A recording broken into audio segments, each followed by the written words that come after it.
오늘 본문의 말씀을 보면 초대교회가 세워지면서 발생한 문제, 그리고 그 문제를 어떻게 해결했는가에 대해서 말씀하고 있습니다. 교회가 부흥하고 성장함에 따라서 지금 형평성의 문제가 생긴 거예요. 무엇인가를 구제하는데, 일하는데 문제가 생겼다는 겁니다. 그러니까 여러분, 교회가 일하지 않기 때문에 문제가 생기는 것이 아니라 뭔가 봉사를 했는데, 수고했는데 문제가 생겼어요. 자, 그러다 보니까 이 사도들이 말씀을 연구하고 기도하는 일에 전념하지 못했다. 이와 같은 본문이 어디에서 소개되고 있냐면은 모세가 이 온종일 재판하는 가운데에 기진하는 겁니다. 탈진하는 거예요. 그래서 이드로가 말하죠. 너가 하는 일이 악하다고, 나쁘다고, 잘못됐다고 지적하면서 백부장, 십부장을 세워라. 그런 말 하잖아요. 다시 말하면, 여러분, 오늘 우리가 영적 지도자가, 사도가, 목사가 혼자 일을 할 때가 있어요. 뭐, 개척할 때는 혼자 일할 때도 있죠. 그러나, 교회가 교회답게 세워지기 위해서는 정말 중요한 것은 이런 백부장이 세워지는 것이고, 50부장이 세워지는 것이고, 10부장이 세워지는 것이고, 오늘 본문의 말씀처럼 또 사도들을 대신할 수 있는 집사들이 세워질 수 있어야 된다. 그래서 나중에 출애굽기를 배우겠지만은 모세의 한계가 있을 때, 뭔가 영적으로 집중하지 못하고 다른 일에 분주한 일이 보일 때 실수가 나타나게 되거든요. 그러니까 오늘도 제가 막 마음이 분주하다 보니까 저희 집사람이 아까 밥 먹으면서 그래, 목사님 왜 일어났다 앉았다를 막 헷갈려 하시고 또 막 순서가 이렇게 헷갈립니까?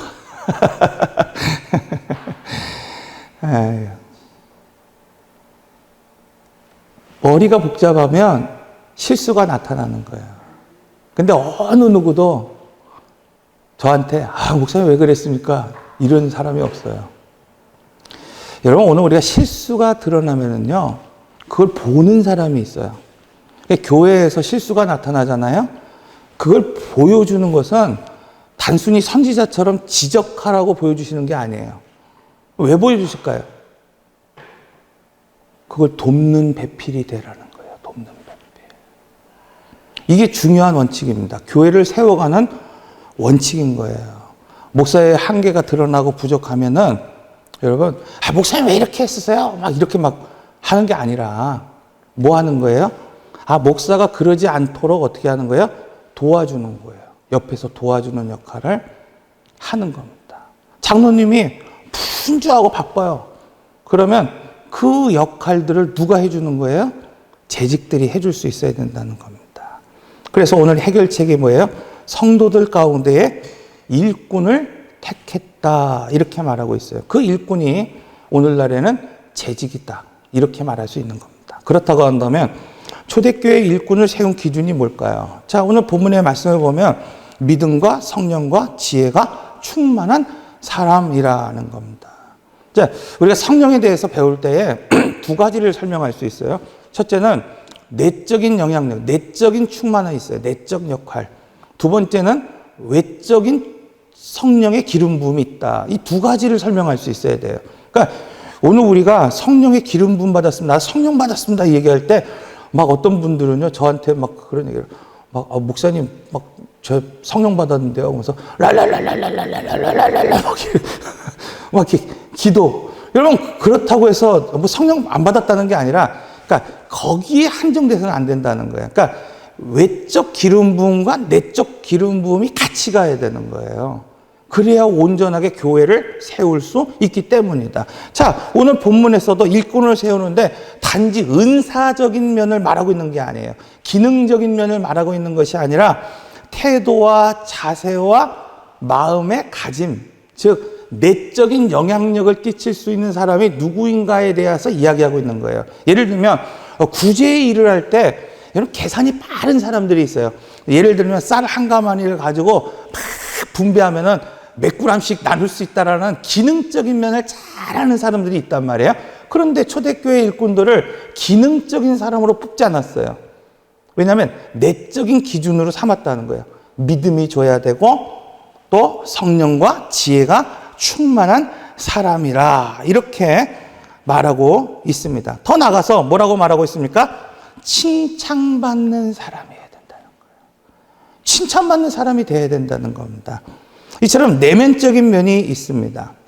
자, 그래서 교회 공동체의 중요한 원칙은 이러한 재직들이 성령의 내적 기준 또 외적인 충만함을 받아서 온전하게 교회를 세워가야 한다는 겁니다. 그래서 하나님께서는 교회를 이 세상에 세우신 이유가 뭐냐면 교회를 통하여 이루고자 하는 것이 있어요. 그러니까 단지 건물을 세우기 위해서 여러분 교회를 세운 게 아니라는 거예요. 교회 공동체를 이 건물 하나 짓기 위해서 세운 것이 아니라 분명히 교회를 향한 목적이 있어요. 그것은 뭐예요? 영혼 구원 그리고 하나님의 나라를 회복하기 위해서입니다. 예를 들면 재직에 의미가 있어요. 어떤 곳에서는 직분으로 볼 때는 목사, 장로, 권사, 집사. 이거 조금 더 세분화하면은 심우하는 권사들, 심우하는 집사들, 심우하는 장로, 목사. 사역으로 볼 때는 교회 내 평신도 지도자들을 일꾼이다 이렇게 표현하고 있죠. 근데 교회는요 아주 중요한 의사 기구가 있어요. 첫째는 장로님들이 모여서 의사를 결정하는 당회가 있습니다. 당회가. 이제 우리 교회 당회는 강영래 장로님하고 저하고 또 휴무하는 장로님이 이 당회를 구성할 수가 있는 거예요. 이 당회라고 하는 것은 반드시 누가 필요하냐면 2명의 장로가 필요합니다. 그리고 목사 1명이 필요한 거예요. 이 3사람이 있어야지 온전한 당회가 되는 거예요. 의사결정구가 된단 말이에요. 그러나 이 중에 한 사람이라도 빠져서 2명이 되면은 절대 당회를 이룰 수가 없어요. 이것을 이제 교회 조직법상으로는 폐당회다 그래요. 장로는 있지만 목사는 있지만 온전하지 못해요. 그렇기 때문에 항상 교회는 이 2명의 장로님과 1명의 목사 이상이 세워질 때 당회가 구성이 되는 겁니다. 자, 재직회예요. 재직회. 재직회는 앞서 말씀드린 것처럼 목사와 장로와 심우하는 권사와 집사가 구성이 되는 거예요. 근데 우리가 전에 한번 재직회 할 때 그런 말씀을 드렸죠. 우리 장로님이 건의하셔서 목사님 저 재직이 얼마 많지 않으니까 우리 다 같이 모여서 좀 할 수 있으면 좋을 것 같습니다. 제가 그런 말씀을 드렸잖아요. 재직회에서 원래 법상으로는 그렇지만은 우리가 한번 같이 모여서 한번 의사결정을 하겠습니다. 그러나 만약에 이 재직이 모여서 소란하거나 문제가 생기면 원래대로 하겠습니다. 그런 말씀을 드렸어요. 이 재직회가 있습니다. 세 번째는 뭐가 있냐면요. 공동의회가 있는 거예요. 공동의회. 공동의회는 세례교인 이상이 모두가 참여할 수 있는 의사결정이에요. 그럼 가장 큰 의사결정기구는 어디일까요? 공동의회예요. 공동의회. 그러니까 모든 결정은 사실은 어디서 이루어져야 되냐면은 공동의회에서 결정이 되는 거예요. 그러니까 목사님 재직회 누가 들어갑니까? 안 들어갑니까? 이게 문제가 될 이유가 없어요. 단지 재직회는 뭘 하느냐면 이 집행하는 일들을 좀 하기 위해서 모이는 기구지 모든 의사결정의 최종 그 결정은 어디서 하느냐?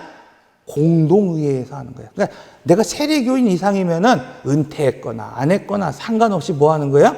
거기에서 의사결정을 할 수 있어요. 그러니까 제가 재직회를 같이 하겠다 하는 의미는 뭐예요? 오늘 우리가 재직회도 재직회지만은 공동의회의 성격을 가지고 하겠다 이런 말씀입니다. 자, 그래서 재직이라고 하는 것은 교회의 충성된 일꾼을 말하고 있어요. 그 에베소서 4장 11절 12절에서는 이렇게 말합니다.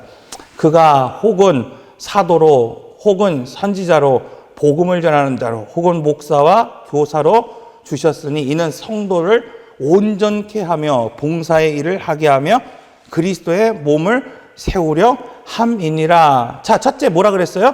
성도를 온전케 하는 거예요. 교회를 온전하게 하는 거예요. 그러니까 재직의 역할은요, 뭐가 옳고 막 그러고 막 따지면서 막 교회를 분쟁시키는 게 아니라는 거예요. 근데 오늘날 교회는요, 뭔 회의만 하면 문제가 생겨요. 어려움이 생겨요. 이거는 재직의 역할을 전혀 모르기 때문에 그러는 거예요. 양보가 없기 때문에 그런 겁니다. 재직의 역할은 뭐냐면 교회를 온전하게 하는 거예요. 성도를 온전하게 하는 겁니다. 봉사하는 일입니다. 그리스도의 몸을 세워야 되는 거예요. 그러니까 재직이 오늘 우리가 모여서 뭔가 예배를 드리고 봉사하고 헌신할 때 말 한마디를 할 때도 이 원칙이 있어야 된다는 거예요. 적어도 재직이라면 그렇다는 겁니다. 오늘 내가 하는 말과 행동과 태도가 온전하게 세울 수 있느냐는 거예요. 상처 들게 하고 병 들게 하지 않고 온전하게 세워가는 게 재직의 역할. 그게 바로 하나님의 뜻이라는 겁니다. 가난한 집에 태어난 쌍둥이가 있어요. 저희 집에도 두 아이가 있지만은 쌍둥이가 있어요. 똑같이 태어났어요.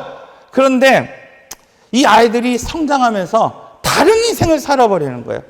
형은 열심히 일해서 공부해서 유명한 대학의 교수가 됐습니다. 그런데 동생은 자포자기한 거예요. 인생을 포기합니다. 거렁뱅이가 되어버렸어요. 왜 이 두 사람은 똑같은 환경에서 자랐고 똑같은 부모 밑에서 자랐고 똑같은 날 태어났는데도 불구하고 이렇게 상반된 인생을 살아갈까요? 한 기자가 연구해 보니까 특이한 점 하나가 발견됐어요. 형제가 자란 집에 조그마한 액자가 하나 있었는데 그 액자에 적힌 글이 있었어요. 그 액자의 글은 뭐냐면 Dream is nowhere. 아무 곳에도 희망이 없다. 이렇게 동생은 그 글씨를 읽었어요. 그러니까 그 글씨를 읽을 때마다 생각한 거예요. 이 세상에는 희망이 없다고. 어느 곳에서도 꿈을 이룰 수 있는 곳이 없다는 거예요. 그래서 자포자기합니다. 포기합니다. 인생을 망가뜨리는 거예요. 그러나 대학 교수가 된 형은 달랐어요. 그 액자에 쓰여진 그 철자가 nowhere가 아니라 이 W가 앞쪽으로 가서 now here, now here. 그러니까 꿈은 바로 어디 있다는 거야? 여기 있다는 거예요. 여기 있다는 거예요. 내가 가난한 집에 살아도 꿈은 여기 있고, 여러분 이 추자도라고 하는 섬에 살아도 여기에 꿈이 있고, 여러분 60, 70, 80 오늘 우리 성도들이 나이가 들었어도 꿈은 어디 있다는 거야? 여기 있다는 거예요. 여기 있다는 거예요. 이게 달랐다는 겁니다. 여러분 이 말이 주는 교훈이 바로 여기입니다. 예전에 읽은 책 중에 바디 바이블이라는 책이 있어요. 바디 바이블. 몸을 통해서 성경적으로 막 풀어내는 책인데 의사가 쓴 책입니다. 이창호 박사라고 하는 사람이 쓴 책인데 이 척추질환의 아주 명의입니다. 척추질환의 명의. 근데 이분이 말하는 게 뭐냐면 척추질환의 대부분의 원인은 뭔가를 무거운 걸 들어서가 아니라 삶의 뭐 어려운 막 그런 문제를 만나서 짊어져서가 아니라 뭐 때문에 벌어지느냐? 자세와 태도 때문에 온다. 이렇게 말하고 있어요. 즉 삶이 막 어렵고 힘들어서 막 무거운 거를 막 뭐 들고 다녀서 척추질환이 온다기보다는 평소에 자세가 태도가 잘못됐기 때문이라는 거예요. 이런 교회에서 재직은 바로 이 척추와 같은 사람들이에요. 척추를 결정하는 것이 뭔가? 여러분 그건 가치관이에요. 철학입니다. 예를 들면 척추는 자세와 관련된 것이고 자세는 습관과 관련된 것이고 습관은 태도와 관련된 거예요. 태도, 자세. 이 태도는 세계관에 뿌리를 두고 있습니다. 그러니까 이 재직들이 지금 뭔가 잘못되어 있고 척추적으로 말하면 뭔가 휘어 있고 잘못됐다는 것은 결국 뭐예요? 이 재직들이 땅의 것에 집착하고 시선을 아래 두고 코앞에 있는 현실만 바라보며 지평 너머에 하나님이 우리가 베풀어 주시는 그 비전과 꿈을 보지 못한 채 살아가면 그 교회는 어떻게 되는 거예요? 병들 수밖에 없는 겁니다, 여러분. 그러니까 아무리 목사가 꿈을 꾸어도 재직이 꿈을 꾸지 못하고 자세가 삐뚤어져 있고 태도가 삐뚤어져 있고 쉬어 있으면 제대로 교회가 서 있을 수가 없다는 거예요. 그러므로 교회가 잘못되고 문제가 생기는 이유는 어느 한 사람의 문제가 아니라는 겁니다. 교회의 척추를 이루고 있는 재직 모두가 바른 자세와 태도로 서 있어야 된다는 거예요. 자, 척추는 오늘 우리의 몸에 세 가지 기능을 담당한다고 말합니다. 척추는 몸의 기둥을 기둥의 역할을 합니다. 그러니까 오늘 우리 교회의 기둥 같은 사람들은 어떤 사람이냐? 재직이에요. 재직이에요. 척추는 오늘 우리의 몸, 이 상체를 지탱하는 힘을 가지고 있어요. 예를 들면 80kg 나가는 사람이 이 척추가 평생 동안 감당하는 그 힘의 무게가 뭐냐면 50kg 이상을 평생 뭐예요? 지탱하며 살아가는 역할을 한다는 겁니다. 척추가 무너지면 제대로 서 있을 수가 없는 거예요. 이런 문제가 되는 교회들을 다 보세요. 어디가 문제입니까? 이 척추가 제대로 서 있지 못하기 때문이라는 겁니다. 두 번째는 척추는 이 중추신경과 말초신경을 연결해주는 역할을 해요. 예를 들면 당회와 오늘 이 성도들과 연결해주고 소통해주는 역할을 하는 거예요. 그들의 필요를 공급해주고, 오늘 본문의 말씀을 보면은 뭐라고 하고 있습니까? 교회에 어려운 사람들, 구제받아야 될 사람들을 연결해주는 역할을 하는 거예요. 상처 입은 사람들이 있습니까? 그들을 연결해주는 사람이라는 겁니다. 교회도 이와 같습니다. 하나님의 뜻이 성도에게 전달되지 못하고 말이 막 답답하면 그것은 척추에서 전달이 되지 못하기 때문이에요. 그러므로 재질의 역할은 이것입니다. 하나님의 말씀을 받아서 그 말씀이 온몸 교회에 흘러갈 수 있도록 전달하는 역할입니다. 마지막으로는 상지와 하지의 협력을 해주는 역할이에요. 여러분, 몸은 부분적으로 움직이지 않습니다. 같이 움직이고 협력해야 된다는 거예요. 뭔가 들어올릴 때도 여러분 어떻게 합니까? 이게 뭔가 들어올릴 때도 이 팔 힘으로만 들어올리는 게 아니라는 거예요. 척추가 지탱해 줘야 되는 겁니다.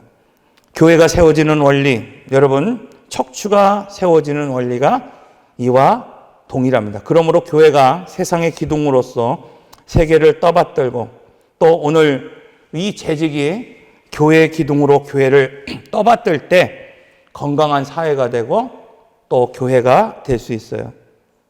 추대되어 있는 교회가, 저희 교회는 70년이 넘었고 또 100년이 넘어가는 교회가 있어요.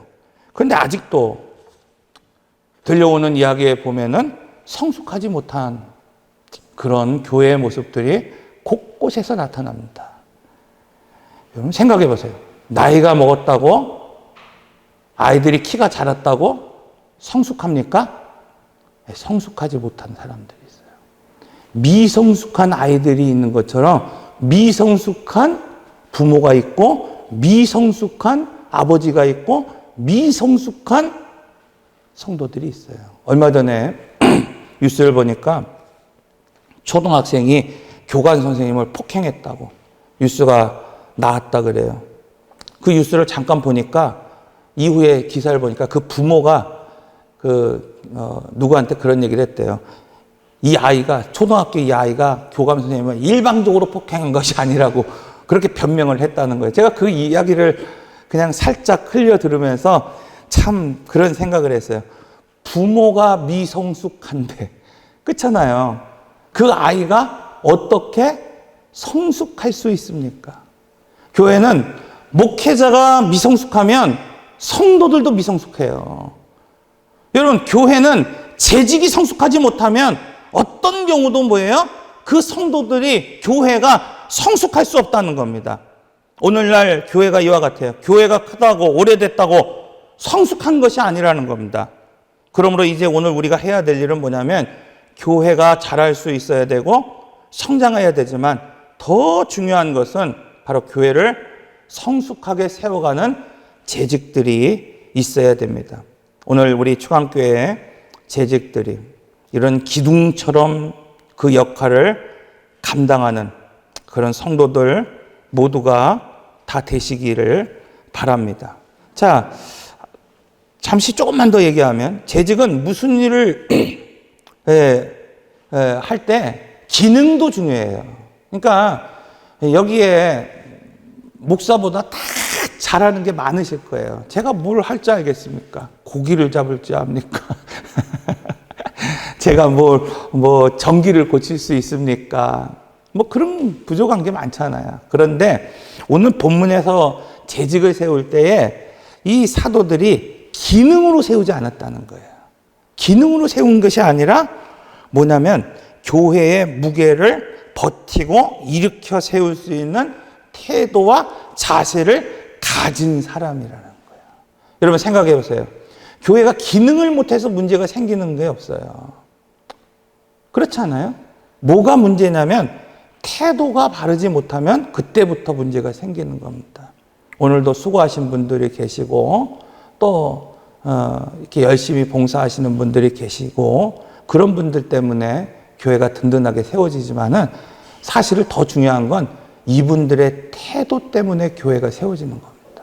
여러분 생각해 보세요. 막 봉사를 하는데 늘 그냥 불평을 입에 달고 살아간다고 한다면 거기에 무슨 은혜가 있겠습니까? 밥 한 끼를 먹어도 목사의 그 밥 한 끼를 먹어도 살이 찌겠습니까? 제가 저기 만나는 사람마다 그래요. 목사님 목회가 참 편한가 보다고. 왜 이렇게 살이 찌냐고.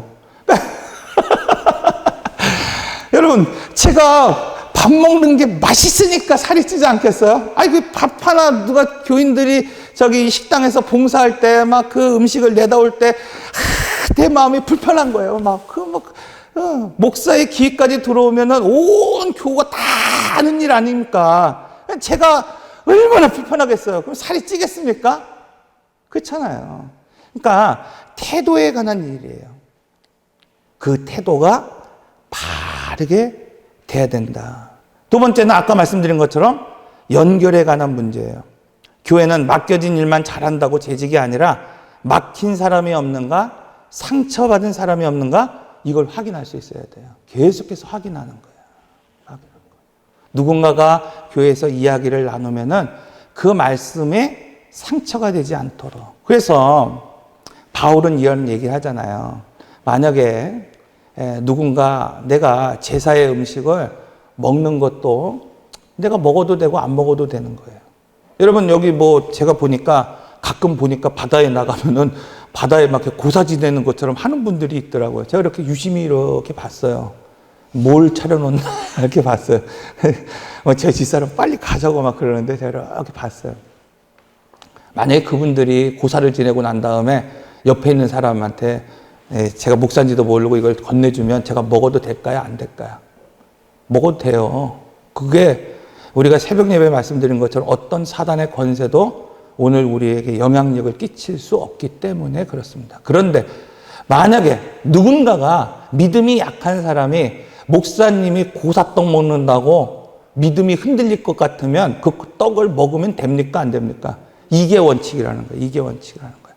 오늘 우리는 뭐든지 다 합니다. 뭐든지 가요. 고사떡을 먹어도 괜찮아요.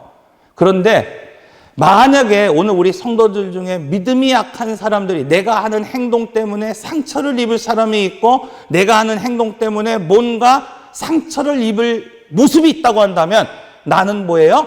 그걸 절제할 수 있어야 된다는 거예요. 그런데 오늘 우리는 그렇지 않아요. 막 내가 옳다고 생각하는 거예요. 내가 옳다고 하면은 그걸 그냥 끝까지 밀어붙이는 거예요. 왜? 상처를 받건 문제가 되건 상관없는 거예요. 자, 그래서 문제가 생기는 겁니다.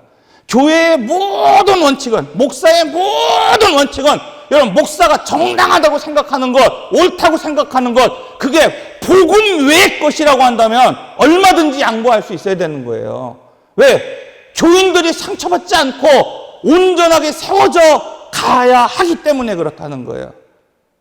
근데 오늘 우리는 엉뚱한 곳에 고집을 피우는 경우가 얼마나 많은지 몰라. 목사도 그렇고, 재직도 그렇고. 여러분, 별로 중요한 것이 아니에요. 복음 외에는. 그런데 뭐예요? 그것 때문에 상처 주는 거예요. 그 말 한마디 때문에 상처 주는 거예요. 이건 재직의 역할이 아니라는 겁니다. 재직은 적어도 뭐예요? 나의 말 한마디로 인하여 사람이 온전하게 세워지느냐, 성도들이 온전하게 세워지느냐, 이걸 말할 수 있어야 됩니다. 그래서 아까 말씀드린 것처럼 협력할 수 있어야 된다. 아이들을 양육할 때 가장 좋지 못한 부모가 뭔지 아십니까? 저도 얘기인데 아이들이 여기 있어갖고 말을 못 하겠는데 무조건 잘해주는 부모. 그것도 나쁜 부모래요. 무조건 엄하게 구한 부모. 그것도 나쁜 부모래요. 근데 제일 나쁜 부모가 뭐냐면 원칙이 없는 부모가 제일 나쁘다는 거예요. 교회가 망가지는 이유가 어디에 있냐면요. 무조건 잘해주는 것도 안 좋아요. 그러니까 무조건 잘해준다는 게 무조건 막 그냥 막 뭘 한다고 해서 아는 게 아니라 엄격하게 막 율법입니다. 뭐 이런 것도 안 좋아요. 근데 더 안 좋은 거는 뭐냐면 원칙이 없는 거예요. 그때그때 다른 거예요. 느낌과 감정이에요. 그러면 뭐예요? 그때부터 눈치 보는 거예요. 눈치 보는 거예요. 목사가 원칙이 없습니다. 오늘처럼 만약에 제가 의도적인 건 아니지만 실수했지만 만약에 의도적으로 만약에